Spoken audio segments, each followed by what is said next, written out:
October মাসে গাজায় আগ্রাসন শুরু করার পর যুদ্ধের ময়দানে টানা পরাজয় বরণ করতে হয়েছে ইসরায়েলি সেনাদের।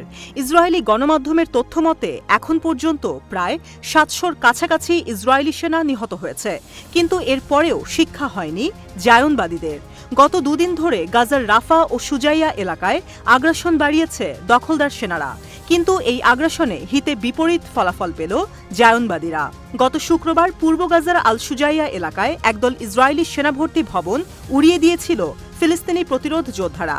তারই ধারাবাহিকতা বজায় রেখে গত ২৪ ঘণ্টায় আরও ব্যাপক তাণ্ডব চালিয়েছে গাজায় যুদ্ধরত ফিলিস্তিনি মুক্তিকামী দলগুলো। শনিবার টেলিগ্রাম বার্তায় দিনব্যাপী হামলার বর্ণনা দিয়েছে ফিলিস্তিনি প্রতিরোধী সংগঠনগুলো। শনিবার ফিলিস্তিনের দখলকৃত রিম অঞ্চলে অবস্থিত দখলদার বাহিনীর অস্থায়ী হেডকোয়ার্টার রকেট মেরে উড়িয়ে দিয়ে দিন শুরু করে মুজাহিদিন ব্রিগেড। এটি এই ব্রিগেডের সারাদিনের একমাত্র হামলা ছিল। এদিন ইসরায়েলি সেনাদের ওপর সবচেয়ে বেশি হামলা চালিয়েছে প্যালেস্টিনিয়ান ইসলামিক জিহাদের সামরিক শাখা আল-কুদস ব্রিগেড। টেলিগ্রাম চ্যানেলে প্রথম হামলার বিবরণ দিয়ে আল-কুদস ব্রিগেড জানায়, আল সুজাইয়া এলাকায় অনুপ্রবেশকারী একদল ইসরায়েলি সেনা ও গাড়িবহরকে লক্ষ্য করে মর্টার শেল দিয়ে হামলা চালিয়েছে তাদের যোদ্ধারা। দ্বিতীয় হামলার বর্ণনায় বলা হয়, কুদস যোদ্ধারা গাজার সুজাইয়ায় অনুপ্রবেশ অভিযান চালানোর জন্য নির্মিত ইসরায়েলি কমান্ড সেন্টার 60 ক্যালিবারের মর্টার শেল ব্যবহার করে উড়িয়ে দিয়েছে।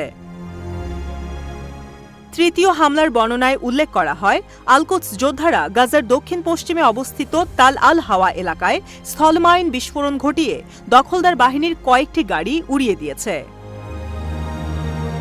চতুর্থ হামলার বর্ণনায় বলা হয়, গাজার সুজাইয়া এলাকায় আল হিদায়া মসজিদের কাছে উচ্চ ক্ষমতাসম্পন্ন স্থলমাইন বিস্ফোরণ ঘটিয়ে দখলদার বাহিনীর বিশেষায়িত একটি সামরিক যান ধ্বংস করেছে কুদস ব্রিগেডের যোদ্ধারা নিশ্চিত করেছে এই হামলায় আগুনে পুড়ে বেশ কিছু ইসরায়েলি সেনা নিহত হয়েছে।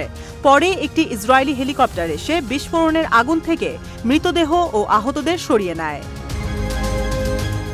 শনিবার গাজার সুজাইয়াতে একই ধরনের দুটি হামলা চালিয়েছে হামাসের সামরিক শাখা আল কাসাম ব্রিগেড। প্রথম হামলার বিবরণে কাসাম ব্রিগেড জানায়, অনুপ্রবেশকারী ইসরায়েলি বাহিনীকে লক্ষ্য করে কাসাম যোদ্ধারা ১২০ মিলিমিটার মর্টার শেল নিক্ষেপ করলে তা শত্রু শিবিরে সরাসরি আঘাত হানে এবং এতে বেশ কিছু জায়নবাদী সেনা নিহত ও আহত হয়। দ্বিতীয় হামলার বিবরণে কাসাম ব্রিগেড উল্লেখ করে, তাদের যোদ্ধারা সুজাইয়ায় পূর্বে প্রস্তুতি নিয়ে রাখা একটি অ্যাম্বুশ সংঘটিত করে।